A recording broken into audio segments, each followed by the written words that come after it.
Welcome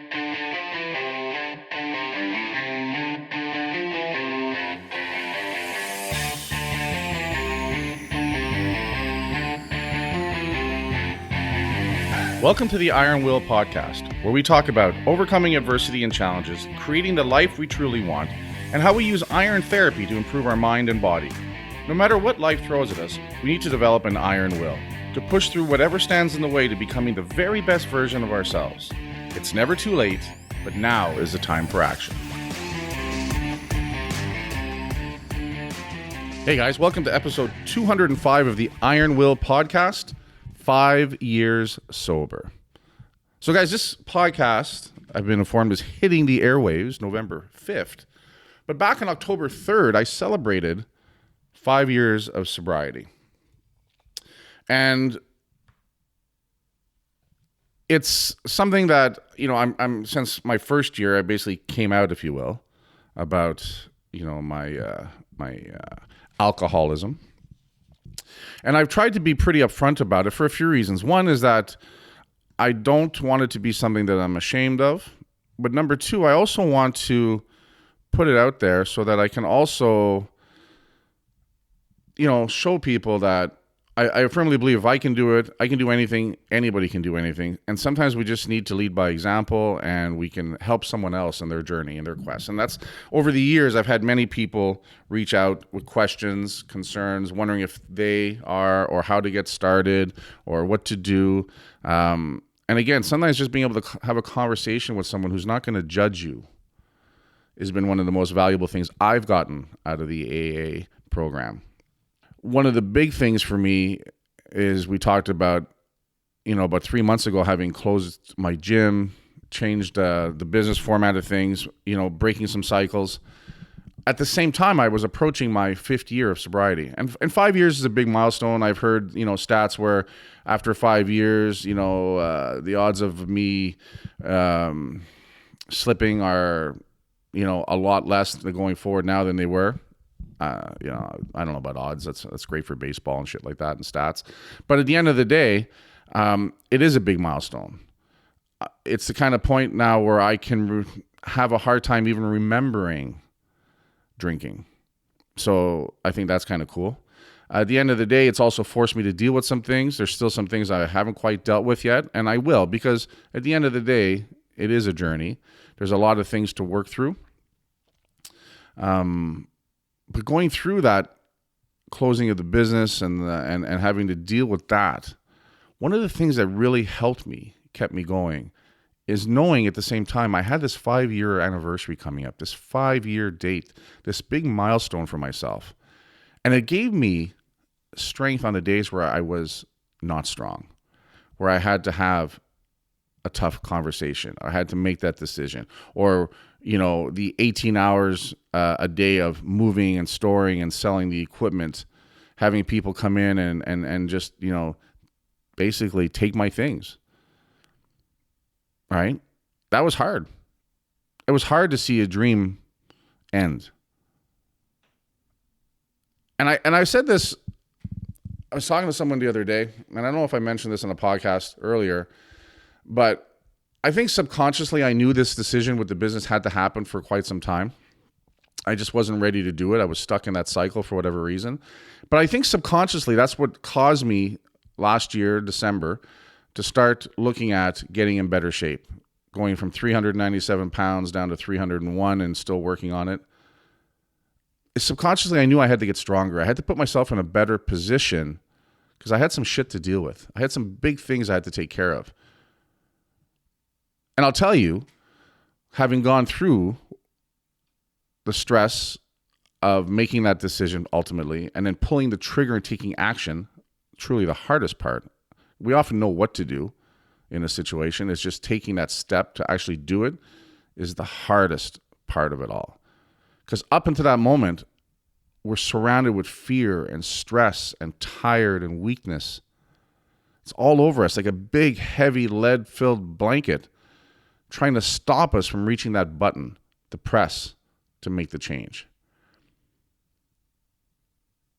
And I'm convinced, had I not been in much better shape physically and mentally, I wouldn't have been able to do it. I also know that if I wasn't sober, I wouldn't have been able to do it. And when I was going through some of those dark days up to the decision, at the decision, and then moving forward with the decision, it was the thing that helped me keep going, knowing that I've got some other good, great things happening. The sobriety, the 5-year milestone. And I sat down and I said, you know what? Nothing's going to stop me from getting to that point. And I just kept telling myself, one day at a time, keep moving forward. And I knew, and I kept saying to myself, it's going to be better in 30 days. Just get to the other side of that 30 days.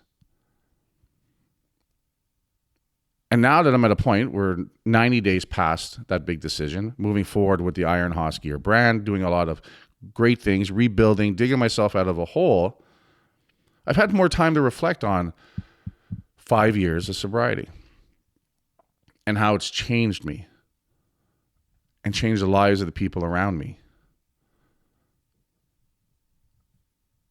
And I'm truly proud of myself for getting to this point. I am nowhere near where I want to be, but I have a lot more confidence in myself. I've given myself a break from beating myself up mentally from all the things that I've had to deal with. And I'm not talking just about the business, but in life, how I grew up, what I did, what was done, what I used to think, how I used to think. Forgiving myself has been huge. Forgiving others around me has been even bigger. There's some days, some weeks, some months where I go to a lot of meetings, and there's some weeks and months where I don't go to any meetings. I also believe that when you get into something like AA, you have to work the program, but you have to find your way through it as well. But at first, you don't know. You don't know what you don't know. So I went to the meetings. I read the books. I did a bunch of the work. There's still lots of steps left to be finished, redone. As I get into a place where I'm even stronger and in a better place physically, mentally, emotionally, it's easier for me to go back and start to deal with some of those things. Pick up where I left off. Ready to face some of the other things I still have to face inside.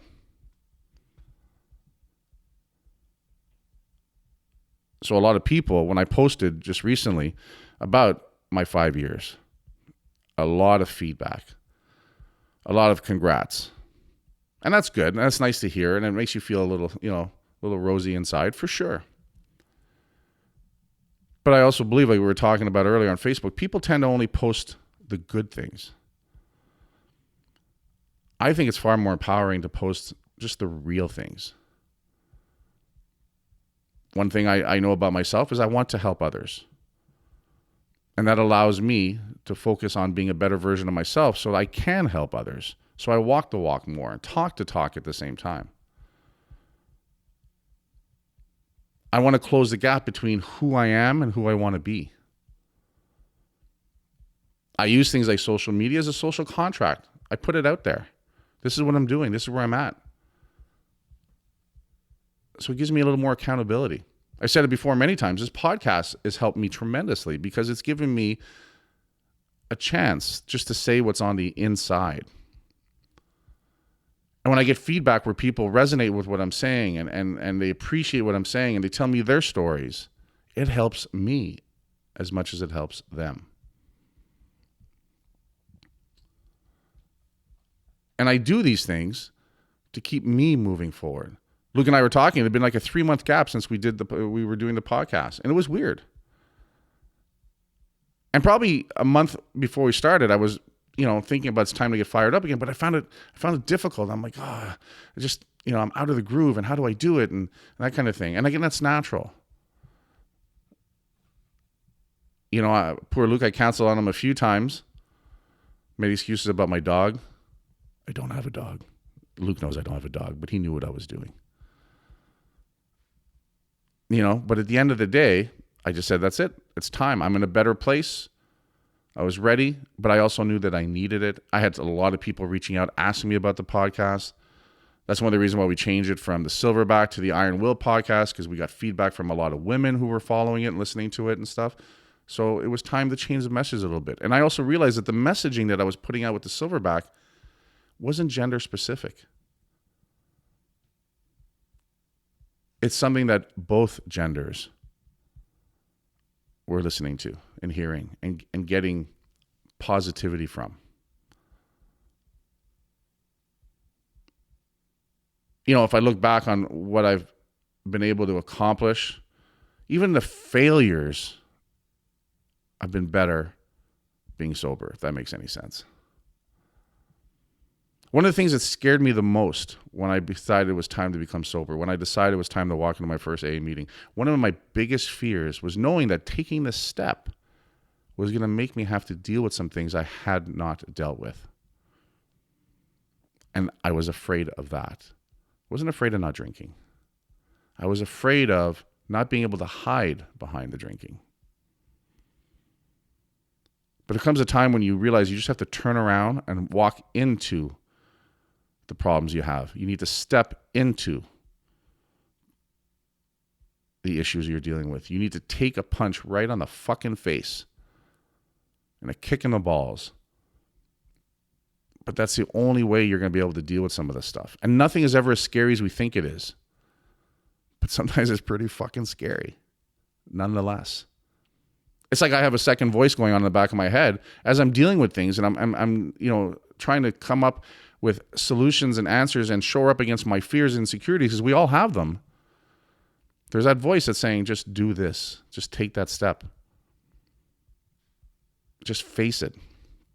Just bite your fucking bottom lip. And when we get stronger and we get better at it and we finally surrender ourselves, we're ready to start just listening to that voice. I really believe that deep down, we know what we need to do. We just make a lot of noise so we don't hear that voice. Because it's scary and it's lonely. That's where I also think the power of AA was sitting in the groups, being around other people. I can't remember how many months I was into it, but I sat in an AA meeting and I actually felt I was able to relax for the first time in my life. And one of the reasons why I could is because I was in a room full of the people going through the exact same thing. I didn't have to pretend. I didn't have to be something else. I didn't have to worry about what someone would think. I was finally able just to fucking sit there and put my guard down and just relax. That was probably the biggest mental, physical, emotional switch that happened. I was among my people. And it was probably the first time in a long time that I felt at ease. And I think that's the biggest thing. What I try to do now, just last night, I got mad about something. And I didn't want to react the way I normally react when I get mad. I didn't want to shout. I didn't want to yell. I didn't want to curse. So I just took a deep breath.